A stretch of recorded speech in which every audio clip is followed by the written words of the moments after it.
Israel. Well, so we just read to you a tweet from Israeli at the Israeli. That's his Twitter handle. And good morning to you, Israeli. Good morning, Roland.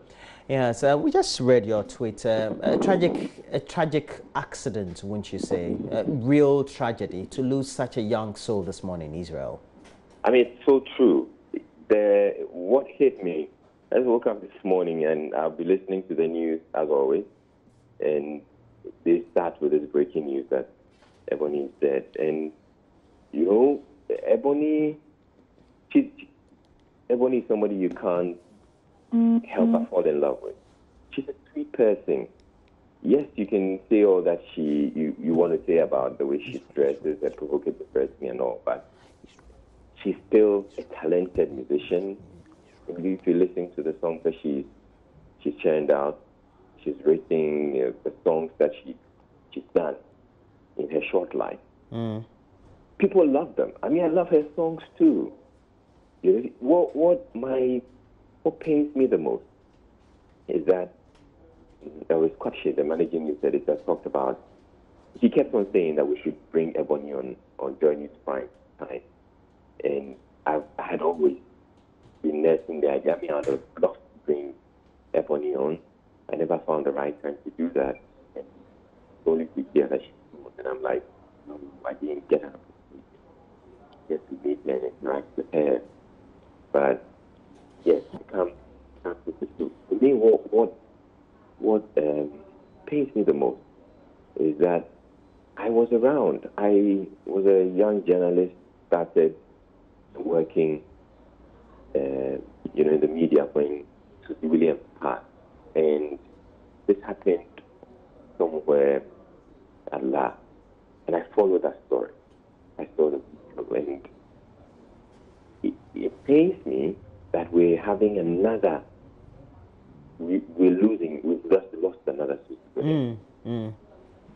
Now, how big an artist was she? We know that she was just an upcoming artist, but for somebody who is just up and coming at a young age, we're told that it's just a week to her 21st birthday. She seemed to have been somebody who had penetrated the music circles, especially the Afrobeat, Afropop, the reggae, dancehall, the hip life artists, and the scene just like that in Ghana.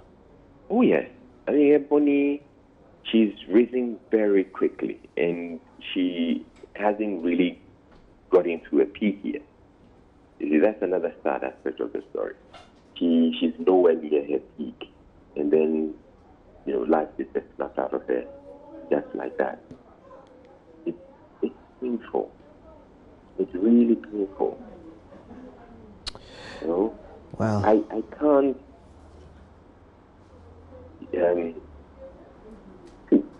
I loved, even though people said that Ebony dressed provocatively, I was one of those who never criticized her dressing.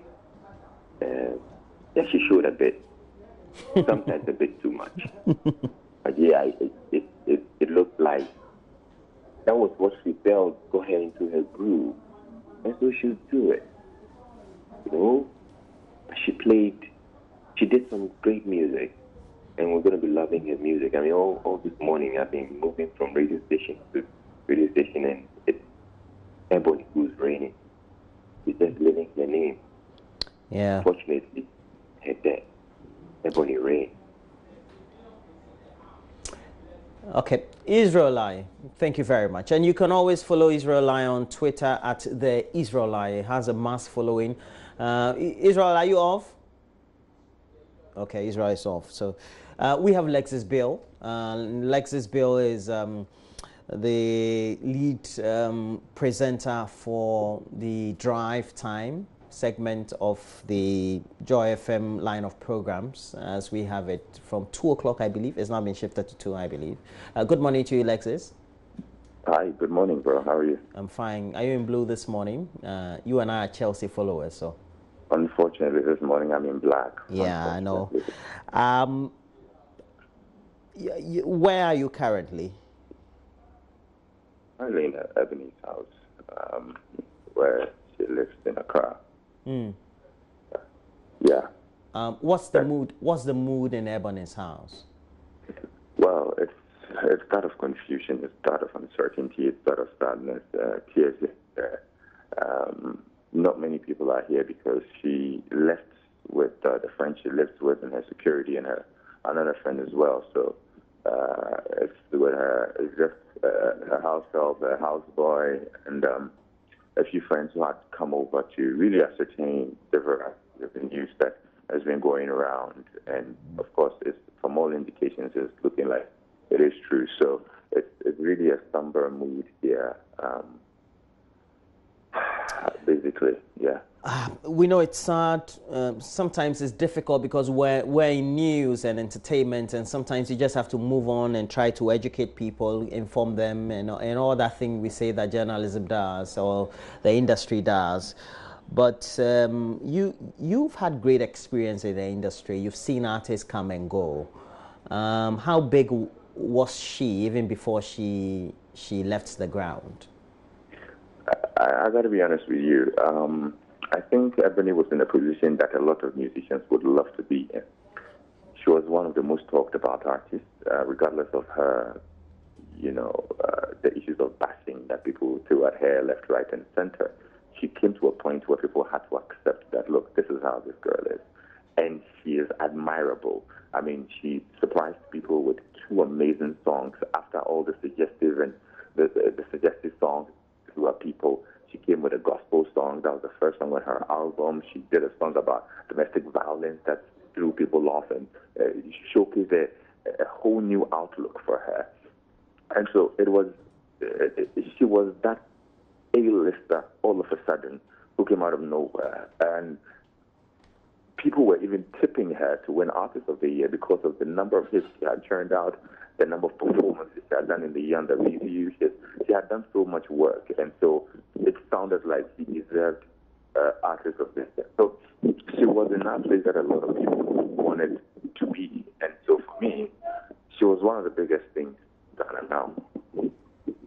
Now, for such young people, with all the experiences that you have, how is, if you take what happens in the other parts of the world, perhaps maybe in the more developed world, or even if it's West Africa, let's take Nigeria and all that, could such artists be better managed? Because I know when it comes to management, the time you move, how well you move, what you take in, the friends you have around you, what are the better experiences to learn from?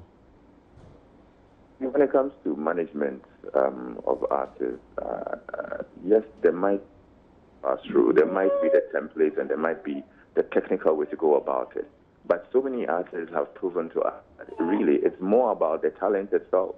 And we can list the likes of Shatawale, I mean, the likes of Ebony, it is really about the talent. It is first about the talent and then the management. She had some good manager. She had a good management that helped her, with her talent. And more importantly, the management didn't listen to all the criticisms that, look, oh, this girl is exposing herself a little too much, but they knew where they wanted to go. Really, you can't predict who is going to be the next star or the next big thing. And I'm sure everybody can agree that she's one of the most talented singers that we've had, Yeah. But how does the industry move on? Of course, the industry will always move on to the next talent, but how big a loss is she to the industry? Perhaps that would be a better question to ask. I think she's lost she's left a gaping hole in the industry that a lot of people dared not to take, a line that a lot of people dared not.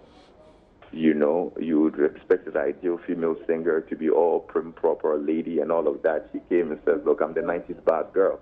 And nobody had dared to do that in a while. I mean, the only closest person you can bring to that is Miss Bell, maybe. But in our current music setup, she stood out. She stood up in all forms. So definitely, we've lost some art in our entertainment industry right now. Well, it's a Sunday. Lexis Bill, we thank you very much. And Lexis Bill is a host of Drive Time on Joy 997 and is currently located at the house. We don't know the GPS address of the house though, but located at the house of Ebony. And you can hear the background, the wailing and crying. We're told that it's only left with the house help and the house guard or boy, as we can't say. Because notably she lives alone with her friends and her entourage. So we'll bring you a lot more updates.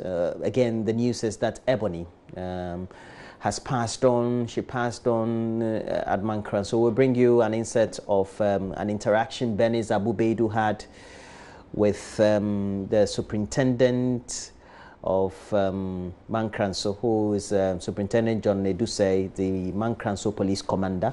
And then after that, we'll bring you a clip of Ebony once again. But please, that insert, Superintendent John Edusei, the Mankranso Police Commander, interacting with Benis Abubedu this morning on the 6 a.m. news.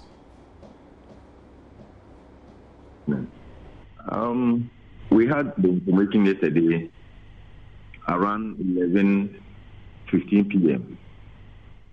There was an accident between the stretch of the road, that is between Inshuta and the same junction, involving two vehicles, a VIP bus and a jeep, private jeep.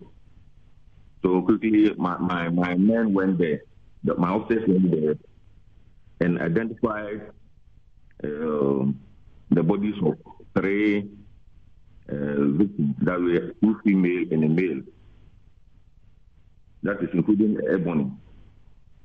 Ebony was on board the jeep with registration number AS 497-15. So at the moment, the bodies are deposited at Mankranso Hospital Morgue. All right, Superintendent. Now, you tell us there was an accident involving the Jeep in which Ebony was and a VIP vehicle, but do we know exactly how the accident occurred? The driver on board, the driver inside the Jeep at the moment is unconscious at the Bechem Hospital. So, according to some of the passengers on board the VIP bus, they said the driver veered off the road and crashed into the VIP bus. The driver of Ebony's vehicle just veered off the road and crashed into the VIP bus. Interesting. Superintendent, have you been able to contact the family of those, or the families of those who passed? No, for now, we've not seen anybody. Like I told you, their bodies are now at the morgue at Mankranso.